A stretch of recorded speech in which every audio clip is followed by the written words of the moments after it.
বাড়িতে বাংলাটা না চর্চা থাকলে যেটা সমস্যা হবে, যে ছেলেটা বা মেয়েটা ভবিষ্যতে বাঙালি হিসেবে বড় হচ্ছে, সুতরাং গ্লোবাল সিটিজেন, কারণ ইন্টারনেট থাকছে, ইত্যাদি থাকছে, সে সারা দুনিয়ার যে কোনো জায়গায় যেতে পারে। সে যখন পরিচয় দেবে, সে ভারতীয় পরিচয় দিল, ঠিক আছে।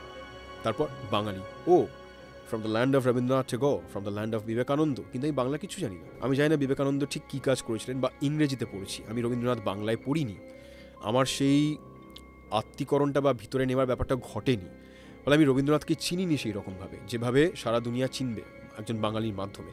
ফলে আমি যখন বাঙালি হিসেবে নিজের পরিচয়টা দিচ্ছি, আমার গর্বের জায়গাটা রয়েছে, আমি সেই গর্বটা নিজে কিন্তু টের পাইনি। আমি বড় গাছ হয়েছি, কিন্তু আমার শিকড়টা মাটির গভীরে যায়নি।